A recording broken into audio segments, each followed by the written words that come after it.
Welcome to Beyond the Frontline podcast, where your host, U.S. Air Force veteran Donna Hoffmeyer, will help you transition from the front line to the home front. Listen every other Wednesday as we'll bring great conversations, resources, tips, and feel-good stories that will resonate and relate.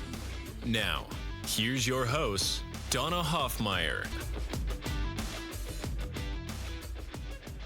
Hey everyone, it's Donna, and it's actually a drizzly day today here in San Antonio, but it's still another great week for Beyond the Front Line. And this week, we are going to talk about veterans and soft skills and the civilian community, which sounds kind of funny, doesn't it? But we're going to tie this together, talking about franchising. And about 2-3 years ago, I think it was our first year, we actually had a franchise recruiter come in and we interviewed them and we talked about the process of franchise recruiting. And we're going to kind of talk about that again today. But today we're going to talk to a franchise recruiter and we're going to talk specifically about veterans and soft skills and why it's a good match in this community, and kind of have a whole discussion about soft skills. You've probably heard me talk about this in the past. You know, we have hard skills and we have soft skills. And when we're coming out of the military, most of our hard skills don't translate as well as our soft skills do. So having said that, I want to introduce you to Giuseppe Grammatico. I just like saying your name, Giuseppe Grammatico. I love it. It's a mouthful. Thanks, Don. I really appreciate it. My friends call me G. The name is so hard to spell, but I appreciate it. It was really looking forward to being on the show today. Yeah, I think this will be fun. And the cool thing is we're podcast to podcast because you have your own podcast too. We'll talk about that in a little while. But I want to focus in. There's a little background on Giuseppe here. I can say it. I don't think I could spell it, but I can say it well. But he's a franchise veteran. He's actually not a military veteran. He has no military background, but he was also a coach. He's an author, speaker, and consultant. And his job is to simplify the franchising process and kind of help walk people through that if they're interested in it. But he also actually does a lot of mentoring. And we had to talk about that before we even started the podcast. And he actually mentors a lot of veterans that are coming out of the military. So that's what we want to talk about, because he really does get a lot of joy in making that connection and helping show them what their skills can translate to in the civilian side. So I want to talk to you first, G, about where did you start? How did you get yourself to franchising first? That was the kind of my first question. Yeah, I went the corporate route. My first person in my family to go to college. We owned the restaurants. That was my first taste of entrepreneurship, and realized quickly that that wasn't the industry I wanted to be in. So had the opportunity to go to school. Again, being the first one in my family, got a great job on Wall Street. Just loved the investment side, but hated the corporate politics. Hated that I had 20 or 30 managers above me. Interviewed different places. Even went back to grad school. The money was great, the commutes were long, and I just said I had enough of it. We wanted to start a family. So I'm like, you know what? I've had this entrepreneurial itch. I knew it wasn't a restaurant. So I did some research, actually found a franchise coach back in 2005, and he walked me through and said, you know what? Franchising isn't all about fast food.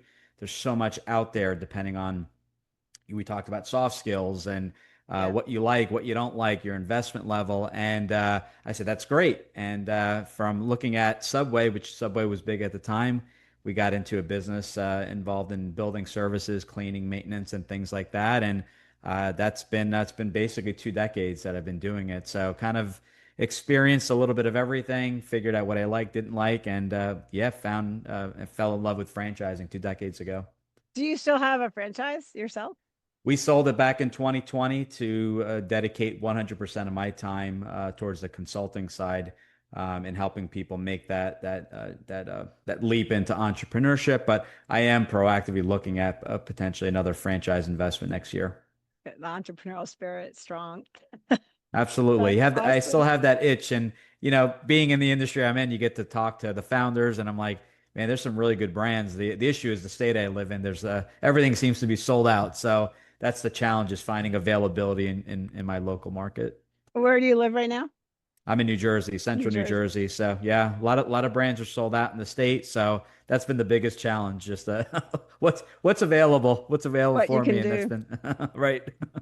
So I'm gonna have you explain just like kind of a brief thing of what franchise, like the recruiting process, because then I want to talk about the veterans that you work Right. with and the soft skills. So people have to understand franchise recruitment process first before they understand what you see and why you like veterans. Right. So kind of explain that to me. How does the franchise recruiting process work? Yeah, so we work with hundreds and hundreds of companies across the entire U.S. and Canada, and they hire us to find them good, qualified candidates, matches for their brands. Each brand has what they call a franchise avatar, who does well in the business.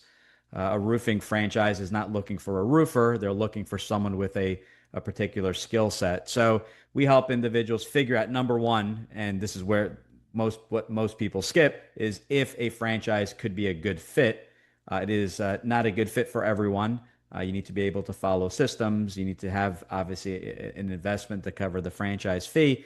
And then we go into the specifics as to the characteristics of the franchise. What are your skill sets? What's your investment range and things like that? So we educate. There's no cost for our services. We're paid a referral fee from the franchisor, like a real estate agent, and we help kind of level the playing field. This is the information. This is how a franchise works. Set the expectation, and then if we both feel it's a good fit, we would make an introduction directly with the franchise company, while assisting with questions, assisting with funding partners and franchise attorneys. So it's a very holistic approach so that we cover all aspects throughout that due diligence journey. So the keyword free, right? So one of my friends always says free dollars and free cents, right? So you can you get paid through the companies. But I love, because I actually interviewed somebody that started that had a franchise, and he had told me, he's like, I went through the whole process with a recruiter, and then I decided I wasn't there yet, and he stopped. And so there's no harm, no foul, right? Like if you go through that and be like, I'm not ready, or I don't think this is for me, and they back out, there's no harm to it, right? Like no big deal.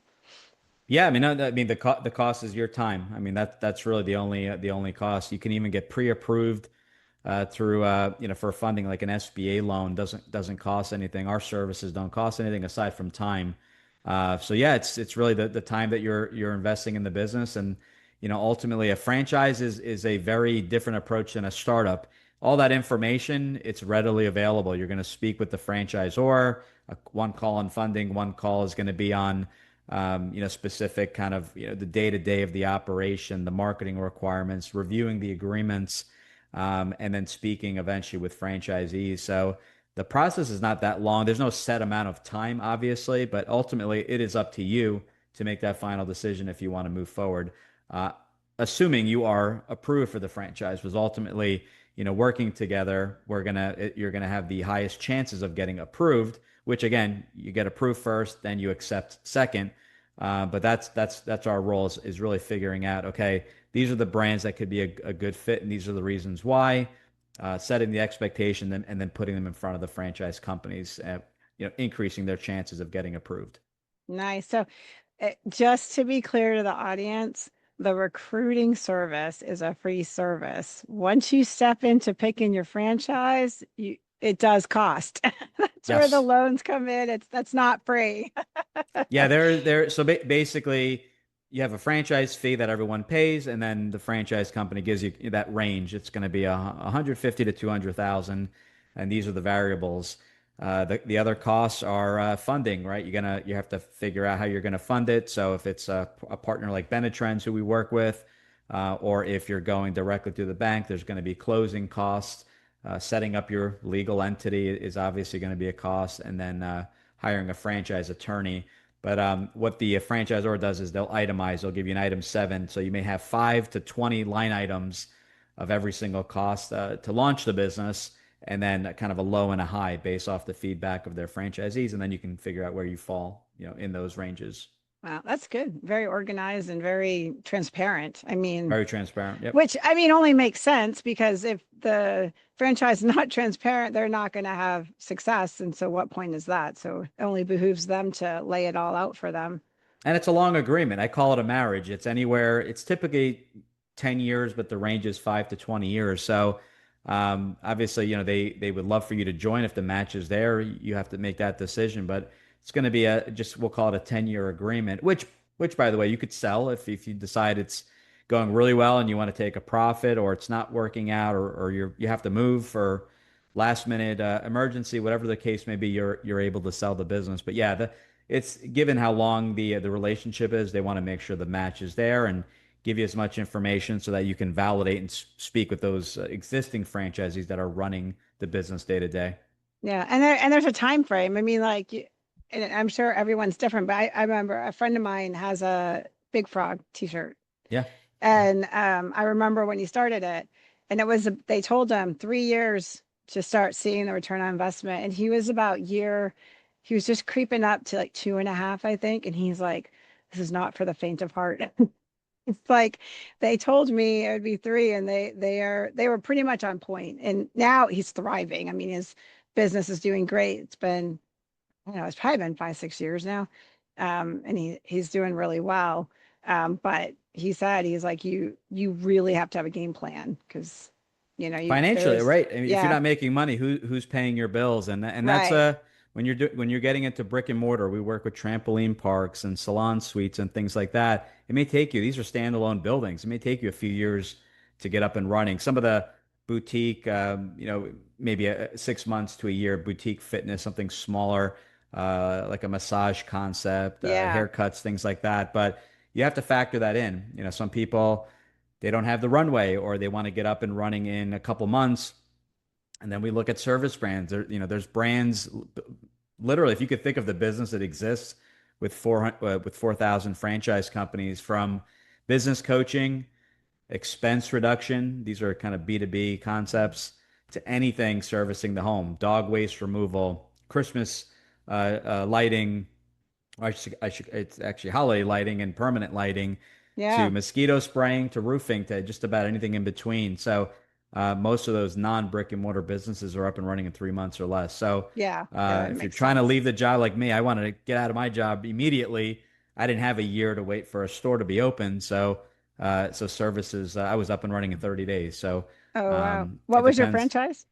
We were in building services. We did cleaning. We did maintenance and things Oh, like yeah. that. Right. So it was B to B. Right. It was a good business.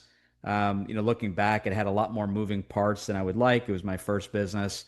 When I look back, it's like I wanted a simpler business with less employees, less staff.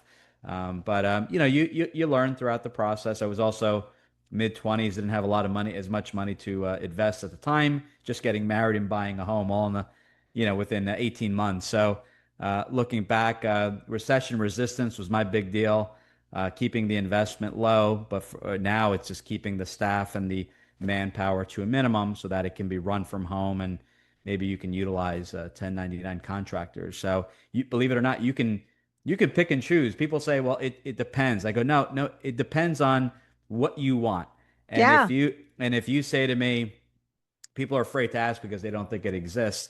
If you say to me, I want a franchise that doesn't have any employees, we helped a couple, married couple, 20 plus years, retired from the Navy. They bought 4 salon suites, 0 employees, 4 locations. They're opening up their second any day now. They have no staff, and they're going to have 4 locations with 0 employees. So uh, 1099, right? Because they're leasing it out, like the chairs.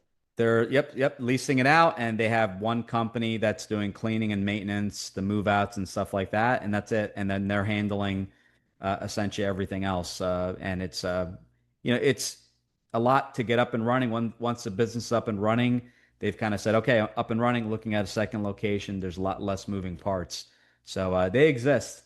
And I say, don't be bashful. Write down what you like, and then we'll see if it fits the time frame, if it Yeah. fits the investment level. So.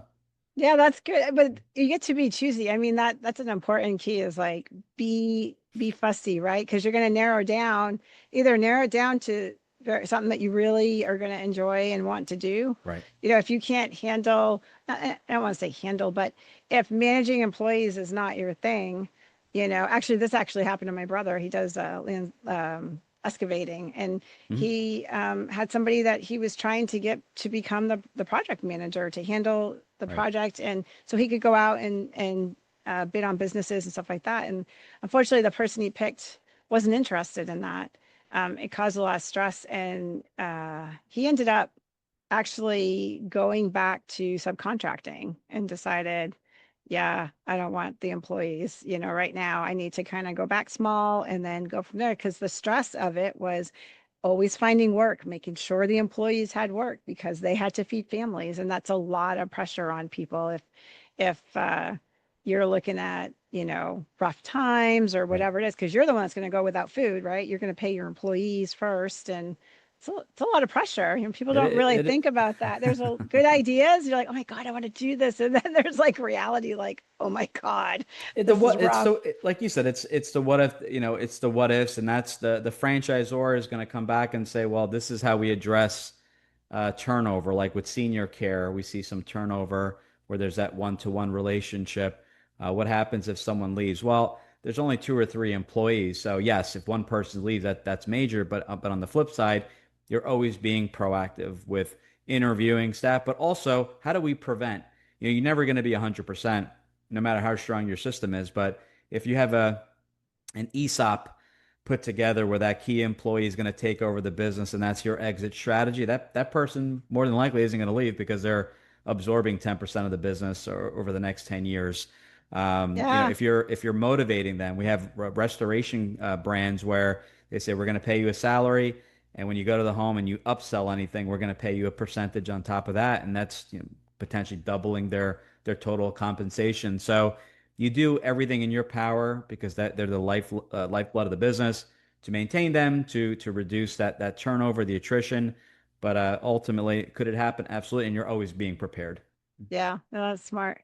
So you had made a comment when we were talking in our pre-meet, and you had said, yeah, I mentor a lot of veterans. And I was like, oh, well, that's kind of cool. And I had said this to you, before we started, that I love that we have civilians, like you have no military background, Correct. and you're seeing our veterans and you realize like, hey, they've got skill here, and you're investing into them. So you're investing into them as a mentor, going like, hey, as you're coming out, here's some ideas or thoughts or, whatever that may be that they're looking for.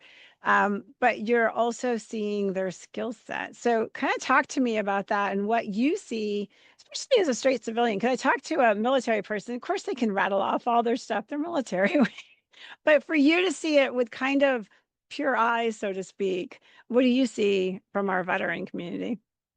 Yeah, so I heard a stat. So I essentially, if you look at my LinkedIn, I help corporate executives experience time and financial freedom. Why do I put corporate executives? I put simply because a corporate executive to me was what I was. It was someone that had some experience and some income, right? I wasn't just Hmm. coming out of college.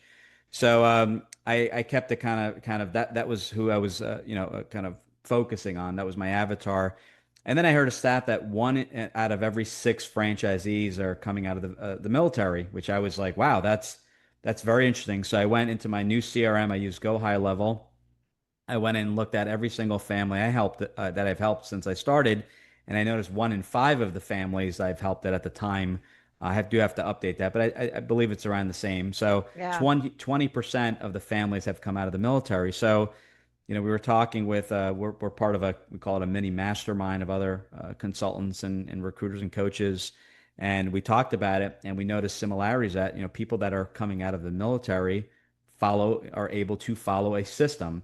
It's basically this is the program, this is the system. You follow through. These are the ranks and the responsibilities, and that's what they're doing throughout their entire careers. And people in the military do well in franchising because of that. So we started shifting gears a little bit, going back to the people we've helped over the years. There's a couple organizations where we do some online coaching, transitioning, just talking about what's next and what the options are. Not that franchising is for everyone, but just talking about kind of the next steps and if you thought of hiring yourself, and that got really interesting. And the thing we focus on is not what necessarily you did in the military as far as the more of the harder skills, but it's the soft skills. We call it the transferable skill set when I talk about this in my Yeah. book or the podcast. And it's not, for example, that you were in the roofing business or you cooked it. Maybe that was your in the military. You were providing and preparing food. It's more of the skill set. So it may have been the networking aspect, the management, right? Especially like where you have a lot of people, a lot of employees in marketing. I'm sorry, in cleaning. You have this management background because there are larger groups of people, larger staff, whether they be W-2 employees or contractors. So we look at what you're good at, what an average ideal day looks like, because at the end of the day, we want this to be sustainable. We want this to be, it has to make money. You have to enjoy it, or you're going to burn out relatively quickly. So we talk about that. What does the average day in a life look like from day one and then day 365? Major difference there. I set the expectation day one. We don't really care what your ideal day looks like because it's not going to be your ideal day. Day one is going to be you're going to be doing everything. Let's be honest, right? I don't sugarcoat. You're going to be doing everything. You're going to have multiple hats. You're going to be figuring out the systems. You're going to make a mistake. You're going to make a second mistake, maybe a third. You're going to hire people. You're going to get everything up and running. I call that the builder year, the first year. And once that the right people are in place, and maybe a couple hires, a couple people leave, you have to maybe replace, you make your mistakes, learn the system. Then we call it day 365. A year later, it's like, okay, the systems are in place. I've been trained. I have the right staff. Now my ideal day kicks in, and hopefully it happens sooner. But now I am spending my time on the things I enjoy, like networking at the Chamber of Commerce, building those relationships, and then deploying my salespeople to go out, or my technicians to go out, or what have you. So you really get to pick and choose if you like the networking, if you like the sales. Maybe you don't like both, and you prefer doing podcasting to get the word out of your business. So be it. You have the ability to do so. So you have that autonomy to really run the business as you see fit while still following the system. But going back to what you're saying, it's really that's the soft skills, the transferable skill set that you can bring. So if it is management, then you're okay managing a larger team. Maybe that's your kind of your superpower, and that is the ideal franchisee. That is the what they call the franchise avatar. So that's who the franchisor is looking for.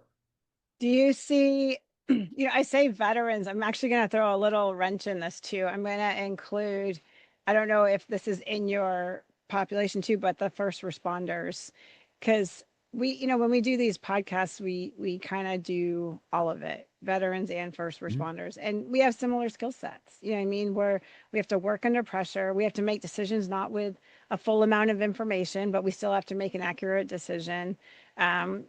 When you're talking about managing, I was kind of smirking because we have to either master it or die.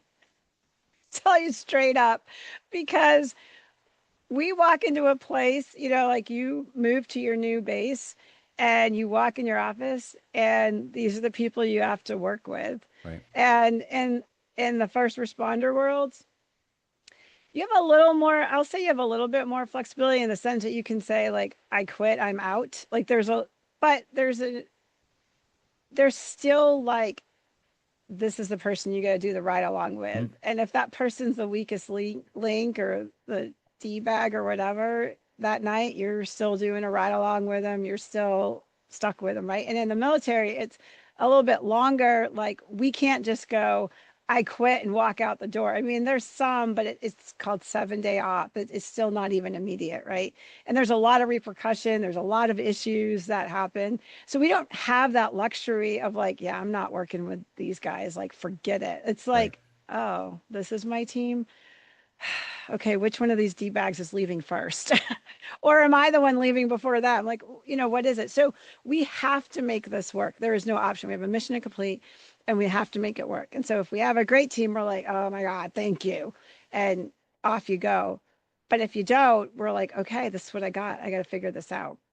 So yeah, I wonder what you see when you see these veterans come out. And I guess I'll ask two parts. First, the veterans, what you see in them coming out. And then the other part is, do you have first responders and do you see that in the first responder community too? So So the I'll answer that. veteran part, go Yeah, ahead. the second part, yes. So we do see that. That's universal. So that's my quick answer there. As far as you know, the importance, whether you're in the military or coming out of the military or not, you're in control of your hires, right? And I'm Right. not. And yes, people are going to have bad days, or maybe that first hire. Maybe they were good at interviewing. I've hired people that were great interviewers and they didn't follow through. It happens, and you accept it and you move on.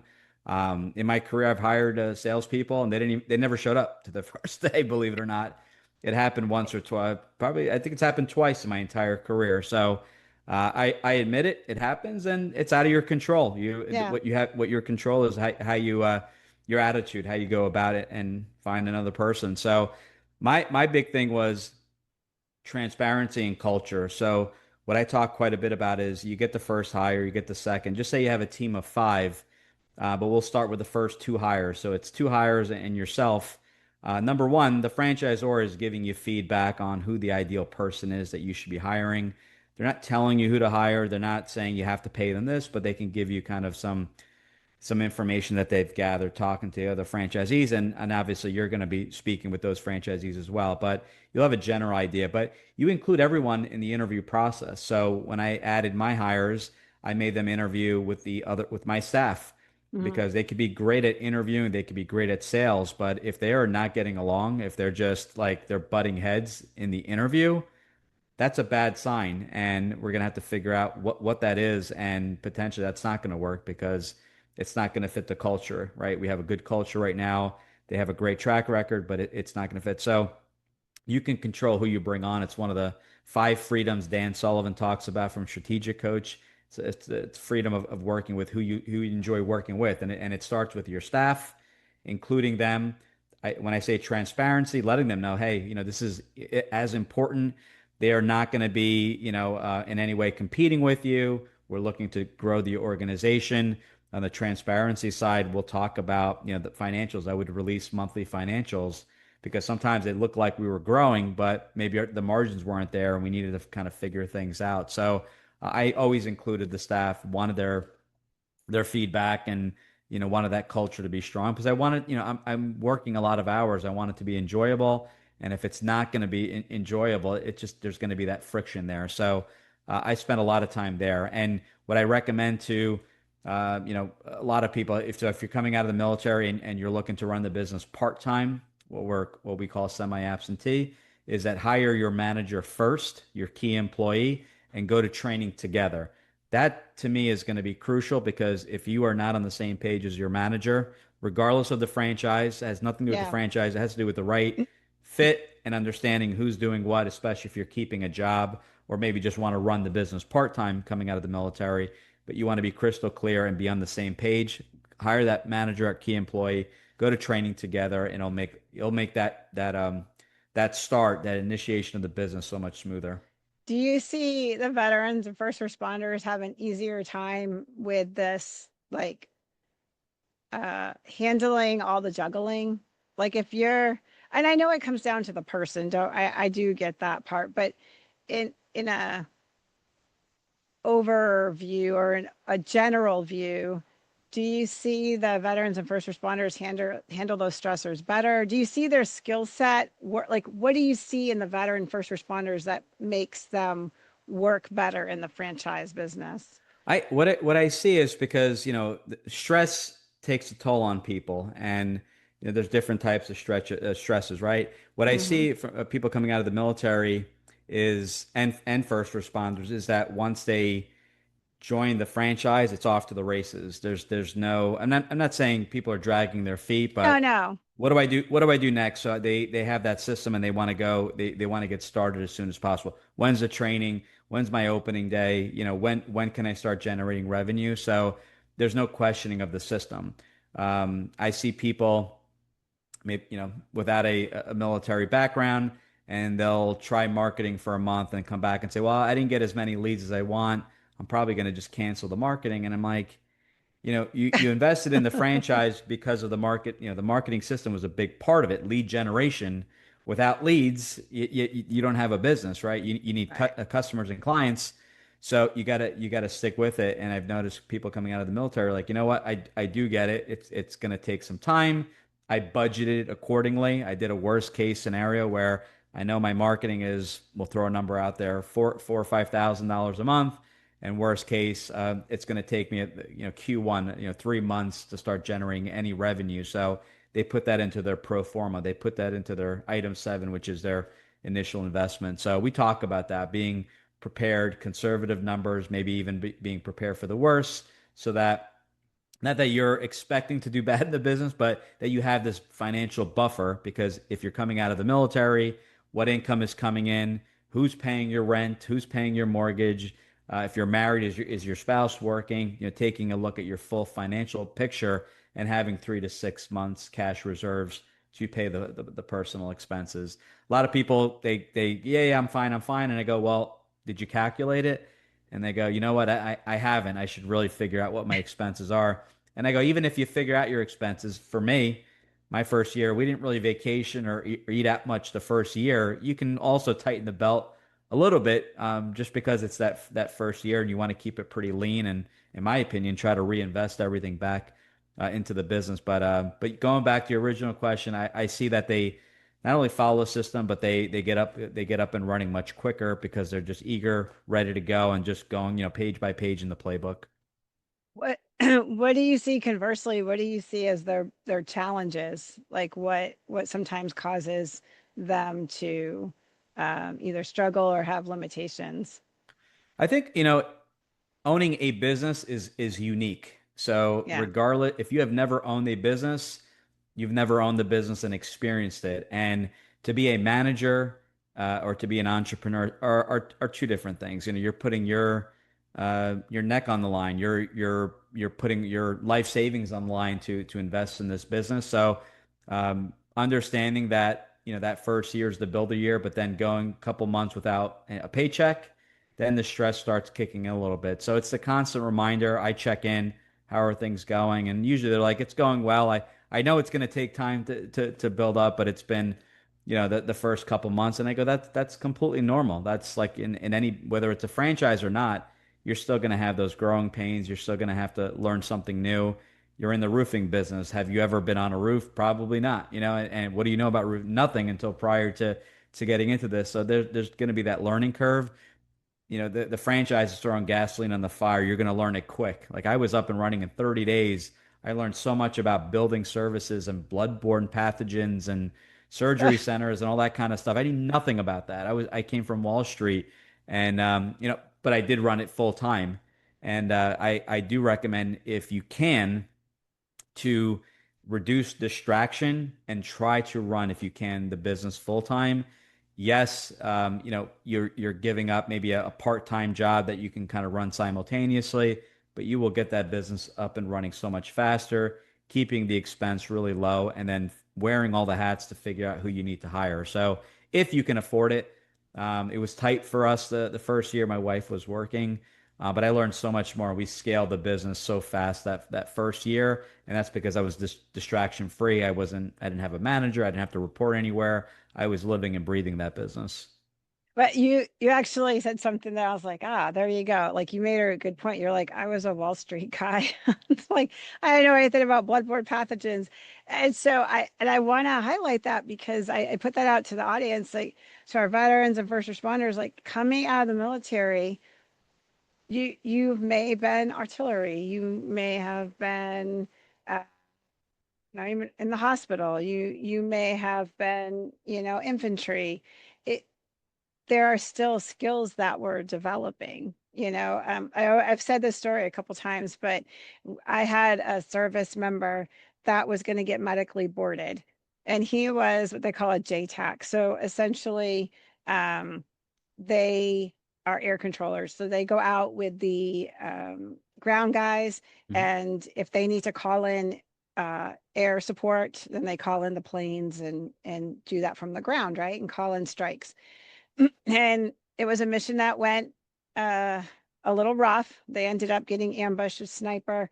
They called Oh, wow. in air support, and the ambush was so close to them that when they, um, lay down well, I'll think of it in a minute there, but when they fired on the enemy and they dropped the bombs, it was so close to them that it blew them backwards also, right? So Oh, he wow. ended up getting hurt. Yeah, he fell off the edge of the cliff. He's okay. One guy was killed by sniper. It was a whole thing. Anyways, long story short, it was pretty significant. He's getting medically boarded. And I was trying to figure out, what am I going to do in my life? That's what I was doing. And now what am I going to do? And that's a great fear of a lot of people getting out of the military before their time, right? So if you have a whole career and then you choose to close the door, I choose to close the door when I retired. I have a retirement. I have my disability pay. There's something there. And from that, I can figure out, what do I need to fill the gap, or do I need to fill the gap, or what have you. When you're getting out before your time, a lot of questions there, like, what am I going to do and all that. So him and I were talking one day, and we were talking about soft skills. And I said, listen, I said, like, let's talk about like what you do. And he's like, I take orders and kill the bad guy. I said, well, I don't think Indeed has Hitman Yeah. on their list, right? No, So I haven't I, checked lately, but yeah, I don't think so. I don't think so, right? And so I'm like, so you might be limited in that department. I'm like, but what are you good at? And Mhm. so what were things he good at? He was very good at working under stress, under pressure. He had to make quick decisions with limited amount of Mhm. information. He had to manage a team, right? They all had specific jobs, but he had to manage it in a certain way, right? He had to be calm under pressure.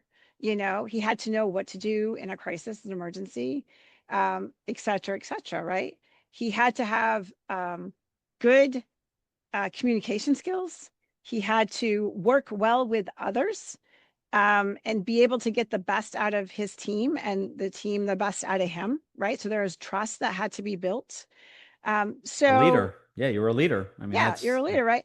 And so all of that, I said, those are your soft mhm. skills, right? So you can utilize that when you come out of the military. So he did come out. He ended up actually doing security for a short time, private security for some wealthy families and stuff. And then he transitioned over to, he was working for Delta. And I went, what are you doing there? He's like, I do the luggage. He goes, it's the points, lots of free travel. So Right. I was like, I don't want the stress and I want to travel. So I'm just going to switch out and do something completely different, having a ball, traveling a lot with his family. And it all worked for him. Right. But it was him talking through that process of his soft skills. Right. And so when I talk to the audience about that, or when I put it out there to everybody, like, I want them to think in that, not, I was a nurse, I can start an IV, I can put a Mhm. Foley catheter in, I know how to lay instruments in an OR, like the hard skills, right? It's, I'm really good in a crisis. I can think clearly. I know how to learn stuff quick and execute. I have to communicate well. Whatever that is, right? And then where does that transition over? You went from Wall Street and now you were doing a cleaning service and you're like, I learned a lot in 30 days. Well, your soft skill is that you have a quick learning acumen. You can process a lot of information, pull out the information that you need and set it up in a way to lead a team to have a business, right? And so that's what I want people to think about, is like, don't be afraid if it's something that you haven't done before. Right. Yeah, I'd tell people all the time, like, if somebody told me when I was like 30 that I would be running a nonprofit, running a small business, self-publishing, and have my own podcast, I would have laughed at him. I'm like, I'm a nurse, like, thanks, but no thanks. And off I went. And yet here I am, right?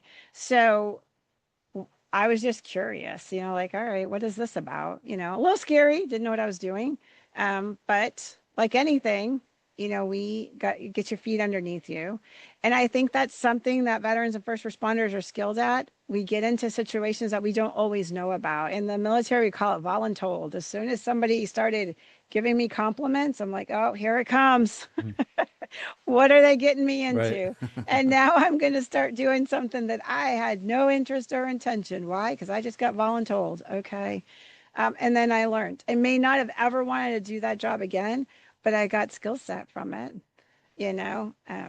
You learn, I mean, and you have so much exposure. Like it's you literally you have exposure, you have training, you have mentors, you have it all. I mean, it's really you people don't realize, like as you mentioned, I was a nurse in the military, so you start thinking of the hospital and what you were doing, but it's all these soft skills, these transferable skill sets that you have, and the beauty of at least franchising. I wouldn't say this is for just startups, but 98% of the time, 97, 98% of the time, you need zero experience, zero hard skills. So most of the people, if not, I'd say close to 100% of the people we've helped had no experience whatsoever in the franchise that they invested in.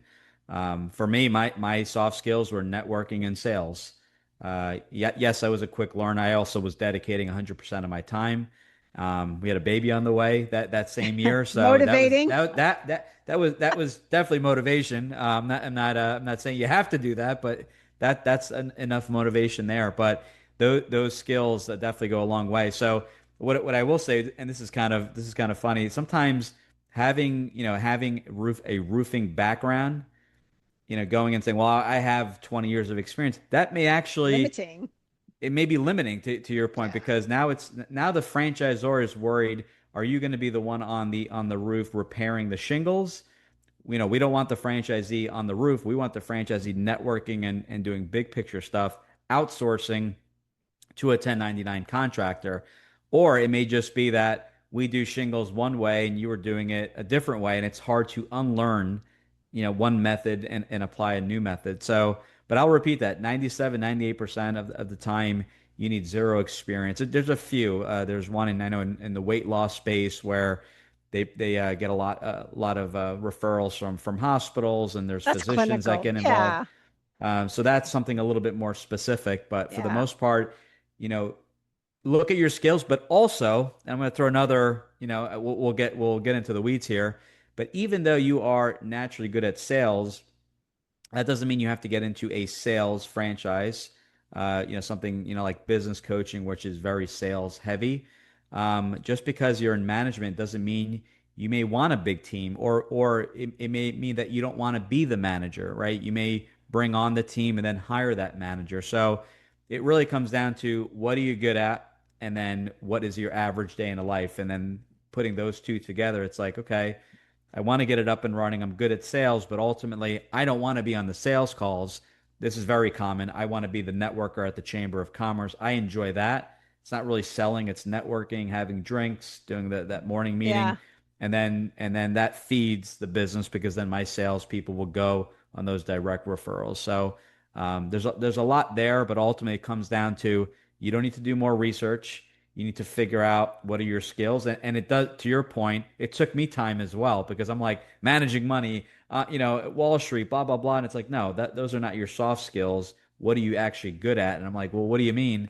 And then so I had help from a coach who I had back at my last job, and I hired a business coach years ago when I started my first business. And then once you figure that out, you're like, all right, I got it down. What does my ideal business look like? And then you marry them together, and that's your ideal business. Well, I'm gonna bring us back. You said this a couple times, and every time you said it, I started to laugh. Networking. So I would say the one area stereotypically we suck at is networking, because we don't know how to, in general, we don't know how to sell ourselves. And I will say, in general, the ones that do, we step back from. We're like, "What's your stick?" Well, and I'm talking like in the military, like when a Right.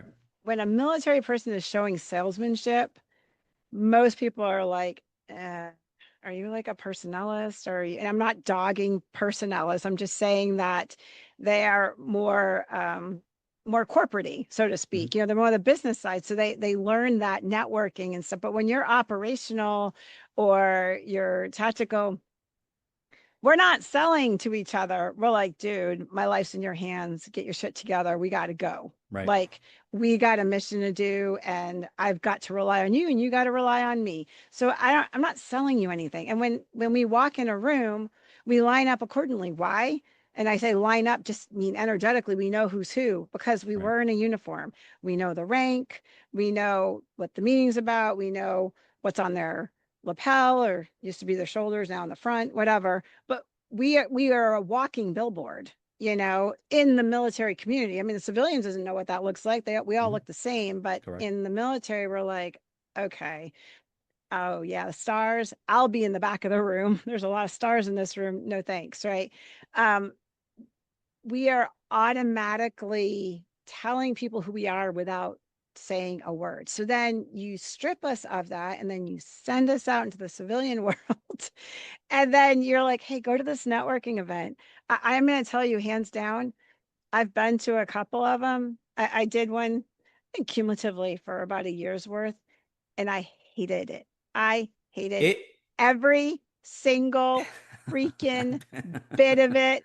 And I would have to get up and have to give your elevator pitch.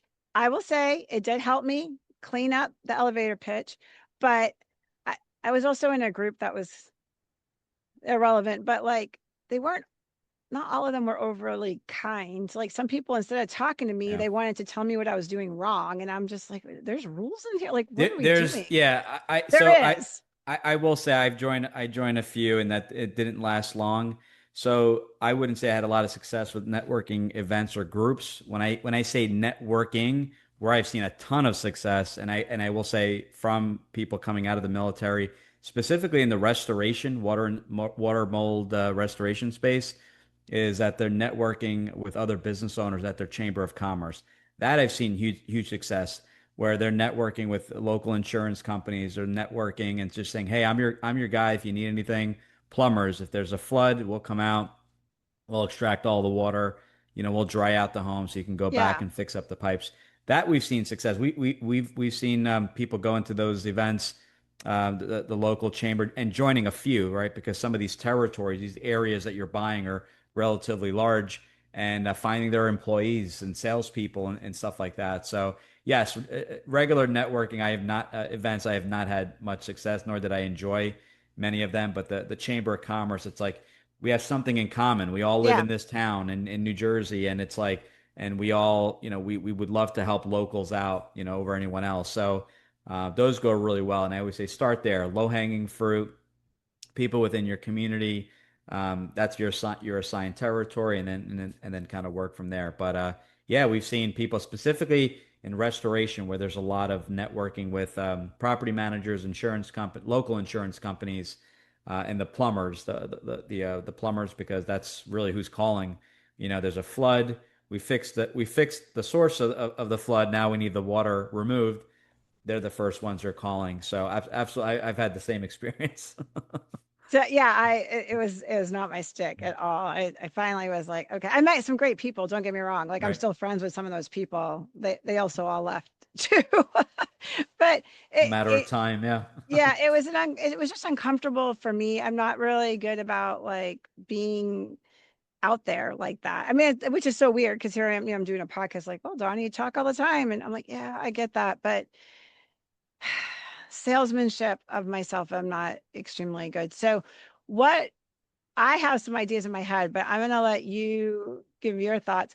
What are some tips that you have for veterans, first responders that are starting to get out there, to getting in the community? Maybe they don't even have a business yet. Maybe they're just stepping out, in the community and trying to figure it out. Like, do you recommend just an individual joining a chamber? Do you like, what's the approach that you think people should take, or just tips for them to take?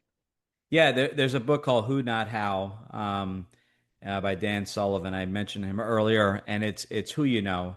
So I think where people get stuck is the how, and you start doing research online and just getting completely lost. So if you're exploring business ownership, whatever that business is, talk to a few business owners, various industries. I don't know if you could join the chamber as an individual, but You can. oh, you You can. can. Okay, Yep, you can. so then for I think a couple $100 or whatever it costs, or maybe you can just tag along. Maybe you don't pay any fees. Maybe you buy a breakfast here and there, sponsor a Yeah. breakfast. But talk to some business owners, look at the things you enjoy doing. So doing the analysis of your soft skills. What's your experience? Getting your financials in order. That's equally as important, because if it is going to be a business, okay, what do I have to put towards the business, and what do I have for that buffer? If it's a job, what do I have to earn, to cover my costs? You'd be amazed, because I'm a numbers guy, I'm a finance guy. People don't know their numbers. They have no idea what they're spending. Their spending is just out of control. So I recommend anyone, and you can set this up for almost nothing, profit first. I have a good friend of mine, Rocky Lalvani, works with small business owners, but as an individual, automating, your finances and keeping track of things, and making sure that all your bills are being paid, that you're paying yourself, that you're almost on that budget, that you're not just overspending and just Right. going out to eat every night. Talking with people, jobs you may enjoy doing, people in those roles. You can't beat that. People love to talk about themselves, like to talk about their background. Talk to them, and ask them what their experiences are. And then you're essentially, you're going to have to compare notes. Do I want a job? Do I want a business? Do I want both? You could do both.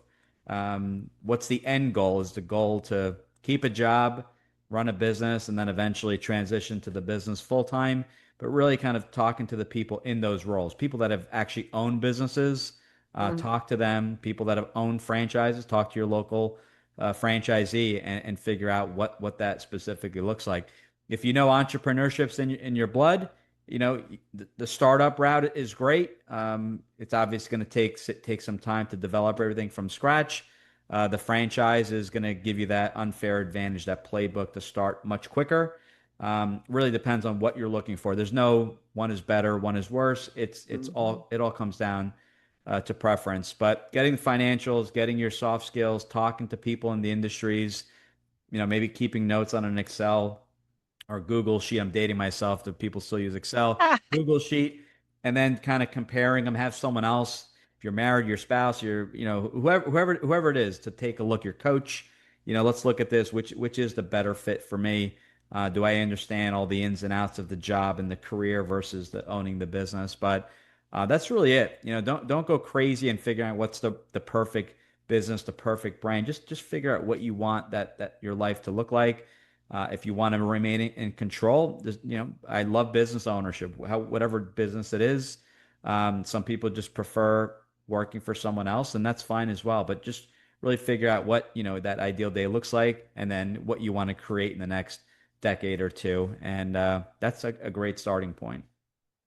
yeah, in my head, like, it doesn't have to be complicated. You know what I No. mean? And if your chambers are great, because I tell people, like, it's a collection of businesses, which somebody could say, well, a networking event is too. I'm like, yes, but a networking event extremely transactional. Like, they are Yes. literally tallying how much money they made in referrals, like who got what. It's not a wrong thing. It's just it's very, very intentional. Mhm. The chambers, it's also intentional, but it's community. I would say, to me, and you tell me your thoughts, chambers versus a networking event. Chambers are community plus networking. You get to learn people. It's less pressure for that. Like, I just felt like I had to give my pitch, and like people had to give referrals. And networking events, also like the formal network, if it's more housing, like in the one that I was in, everybody was like roofers and air conditioning, everything to do with a house. And I'm over here with a self-publishing company. And like, where Right. do I fit in? Right. Like, I got like no referrals. I didn't even know I was supposed to get referrals. I mean, I was just like trying to get through the elevator pitch. And so the chamber, because I've belonged to chamber, and there I just felt like you used to go meet people. And I learned this from somebody, and they were like, just meet people. That's it. The quickest way to turn me off is if you come up to me and do the business card handshake. I don't I don't know you. I don't want your business card. I don't know anything about Right. you. But Agreed. if you just come up and go like, hey, I'm G and I do franchising and stuff. And who are you? And like you said, be curious about them, right? Because we like to share information. And it's funny because I'm always like, oh, who would want to take time and go have coffee? Everybody. Let me just tell you, everybody, I could have coffee every single day this week, 3 times a day if I wanted to. Everybody is willing to take that hour to sit down if it's meaningful. And I don't mean meaningful like they're scamming business off you or Right. whatever, like they're getting to know you. So in my head, like if you're an individual and you're just stepping out trying to figure it out, we had somebody do that at our chamber. He was an individual. That's why I said, yeah, they do, because this kid did it. And he's like, hey, look, I'm 25, I just get in college, I'm trying to figure out what I'm doing. I just wanted to kind of come learn. And everybody was like, oh, hey. And they all wanted to talk to him, right? And in my head, if you're doing that, let's say the financial one came up and you're like, I think my finances are all over the place. I don't know where they're at. And you're at the chamber and there's financial planner guy there that's willing to sit and talk with you and give you some ideas and tips. And you start working with them or use their service, whatnot. And then 3, 4 years go by and now you're running your own business and that guy knows you. And now maybe they need your service. Like, hey, you know, let's use so and so. But Yeah. you've built a relationship and it doesn't feel icky. That's what it feels like when it's transactional to me. I don't I do feel so it's well. it's forced, and you have the commonality that you're in the hopefully in the same town or same area, county, we'll call it. So you have something in common. It's like, they say go back to your college or wherever you went to school or going back to the military. You have something in common. So maybe I go back to my college and say, okay, well, the alumni, right? So we have this, we all went to the same school. It kind of breaks the ice. Same thing with the chamber. You all live in the same town. Then what I realized was we weren't even talking about work. We would find out since No, I live in a very small town. It's like, oh, so and so was a financial advisor, and our kids were in the same grade. Had no idea. I recognized the last name. So you start to build a relationship, and to your point, you maybe hire that financial advisor. Well, they're doing great. So for me, as a franchise coach, anyone that is asking for a financial advisor, well, I got to go to CPA, a financial advisor. I do that with my CPA. I refer her all the time.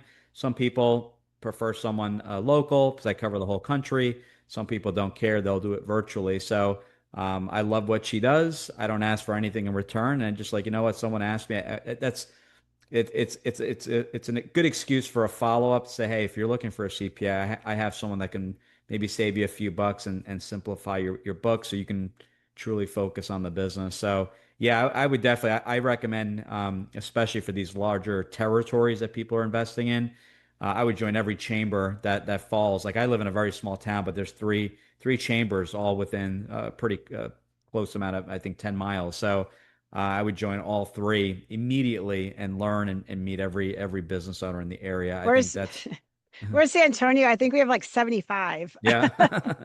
Yeah, I'm a very small town, but yeah, I Yeah, can only imagine. But yeah, join if it's in your area. I'm not saying join them all at the same time, and there's right. But plenty of trying different ones overlap. But out. yeah, Yeah. and you start to find, well, I really enjoy going to this one. Maybe you double down on that one. I would go to morning meetings and things like that. So I absolutely would suggest that. I think that's good just in general, and it get go in with no intention of just to meet people, not to buy anything, sell anything. With the networking, I had joined one, and it's like, well, next time you come, you got to bring in 3 referrals, and I'm like, No. no, I'm not doing that. It's got to it to me. It has to be natural. I don't care if it works. You could do, there are plenty of people that are doing it and are successful. It needs to be natural. So if I don't see the fits there, I'm not going to put my reputation on the line to force a referral. So, but yeah, just, go in with no intention. You meet some great people, and who knows where it goes. Maybe it just becomes a good friendship. Maybe it becomes a referral.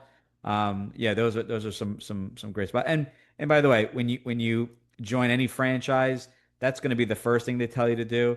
But keep in mind, they're also helping you with so many other things. So if it is a home services franchise, they're helping you with marketing and SEO, Mhm. pay per click, and those leads are getting funneled to a call center. So there's so many buckets, and you want to keep those buckets full. The chamber referrals, the social media marketing, the pay-per-click, the SEO, the blogs, the call center. So there's so many buckets that you're always keeping full. So it's one little advantage that you're going to learn a lot there that you can apply later on to potentially a startup. If you had a startup that was really close to your heart that you wanted to launch, a franchise is a master class in running a successful business. So Yeah, yeah, I think that's good sage advice too. So yeah, we'll wrap this up, but we could like do a whole separate section on yeah, just the community building. So, you know, I always try to when I talk to veterans and first responders, I talk less about networking and more about community building. Because in our world, not everybody is a business owner. In the business world, we know that if we don't network, we're not going to get out there. We're not going to be able to thrive. right. But in the general population of veteran first responders, they're not all business owners, but they still have to build their community, right? And we're in a new environment, and so you have to still kind of do similar. You get out and get to know people, and you said something earlier in the podcast that I'm going to bring back around, and I've hit this home in other podcasts too. You have the ability to say no. So if you are a franchise owner, you get to pick your hires, the people Yep. that fit what you're doing, the people that are fitting your intention, that are aligning with your beliefs, that is important. I mean, you made a good point. Maybe the person interviewed well with you, but those are one of those people that know how to line up to the boss and Right. then beat the beat the staff, right? Like I've seen them, like they just look like angels and they're over here spinning their head and the staff is like they're psycho. So it's a great thing to have them interview with the staff or whatnot. Mhm. And if that all aligns, then you might have a winner. I've learned that the hard way. I've brought people in and I thought, oh my God, they're going to be amazing. And they weren't. They failed miserably. And I It was like, happens. Yeah. wow, okay. So we don't align. So now what? And then I had to learn a couple things. I had to know what I was asking for, who I was talking to. Don't get enamored by the smiley, perky face, because they might not have a skill set behind that, Right. dig a little deeper, find this information out. When we're in our community with veterans and first responders, same thing. Get to know people. Don't rush into things. You're allowed to say no. You're Mhm. allowed to look around. You're allowed to research. We don't have to take what's being handed to us, whether that's in our business or whether that's in our personal life. We get to be choosy. We get to say yes. We get to say no. And we don't need anybody's judgment for that. Nobody Correct. does, right? It's got to be what works for you. So, I agree 100%. Yep. yeah. All right. We could talk all day, G. I like talking to you. There's a This is lot fun. that This we is fun. can Yeah. there's a lot we can touch on. So what would be some sage advice you want to give to the veteran first responder? Well, actually, before we do that, where can we find you? Tell me that, and then we'll wrap with the sage advice. Cool. Yeah, everything is on my website. So since my name is hard to spell, we simplified it. So it's GG, my initials, thefranchiseguide.com. You can book a call, top right screen corner of the screen. You could book a call. It's 20 minutes. We'll figure out together if a franchise is a good fit. If you're not ready to chat, we have a book called Franchise Freedom. It's about a 30-minute read. It's my exact blueprint to finding your own business, which also includes other advice like building your team of your financial advisor and attorney. Cool. We have an FAQ page as well and a podcast as well, also called Franchise Freedom, and you can search by topic. So any topic you can search, but if you want to expedite the process, the call is free, the service is free. We could sit down 20 minutes. It's a video chat, and we'll figure out if it's worth exploring or if the timing isn't right. We set together a plan, but we set together a customized plan for every single person we work with. Nice. All right. So words of wisdom. What's the last thing you want to leave the audience with? Words of wisdom is empower yourself. Take a chance. We only live once. Get rid of the head trash. There's a lot of head trash. I have head trash as to what a business is. A business is riskier than a job. I would completely disagree. I think they're both, if you really explore and dig in, they're both extremely risky, especially in the environment we're in today.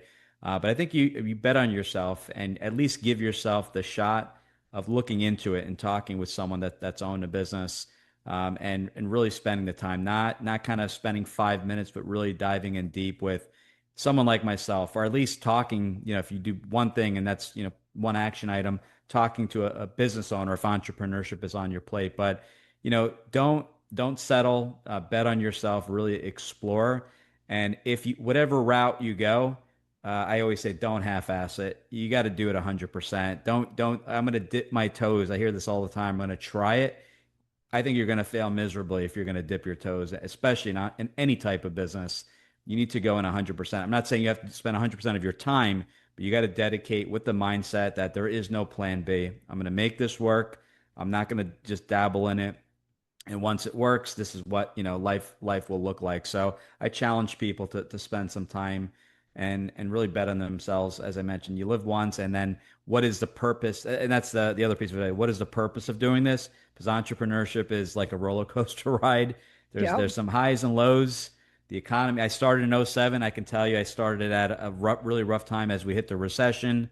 We shifted and all that. So those whys, those reasons you did it, get you past those lows. So if it's strong enough, it doesn't matter. You control your attitude and you control your environment. So bet on yourself. You'll be surprised as to what you can accomplish if you really dedicate 100% of yourself to whatever venture you're looking to explore.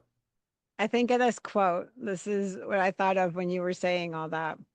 Whether you can or you cannot, you are right. Yes. I don't know who says that. I've heard that over and over again, but yes, those who say they can't, yeah, it's exactly it. If you say you can't, you can't. If you say you can, you'll make it happen.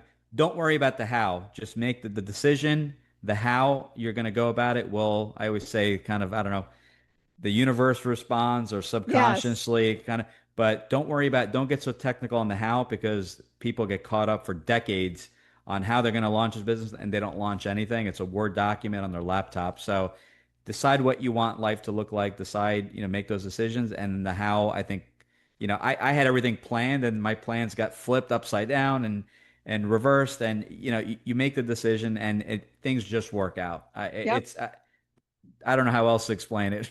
You gotta have the chutzpah for it. You really gotta entrepreneurship is a calling. Yeah, I will say that you do have to have that bug, I think. So, and for some people, they might not even know they have it until they start it. So I agree with you.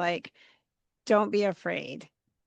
If this is something you're interested in, heck, call G. He's right there. You can reach out to him and just say, hey, I heard you on the podcast, and have a whole conversation with him about it. So I'm going to end you guys with this, is that life's too short to get caught up in being afraid. We had whole careers in the military and in the first responder world that we were crisis workers. Some cases our life was on the line many times. We willing did it. Part of our ethos is service before self. We did it willingly. So if we can go that far, then anything out here that's not as far it's child's play, right? We can do it. And I think you said it best. Get the head trash out and bet on yourself. So from all of us here, to be on the front line and coming home well, we greatly, greatly appreciate you guys. We want to get the word out far and wide. So please share. I believe I'll put a little teaser out there that if you subscribe to our podcast, you will actually get the podcast before it officially is released. It's a little kind of thing that we do a pre-release, and those that subscribe will actually get it a couple days ahead of time. So we encourage you guys to get in there and get our podcast first and take a listen. And if you like it, share with others, because really the whole goal here is to share knowledge with all of you guys. So from all of us here, Beyond the Front Line and the Parent Podcast Coming Home Well, we hope you have an awesome week. Thanks for listening to Beyond the Front Line, a podcast of Coming Home Well. Join us every other Wednesday. And if you enjoyed this episode, please share it with others, post about it on social media, or leave a rating and review. Thanks again. And until all are home and all are well.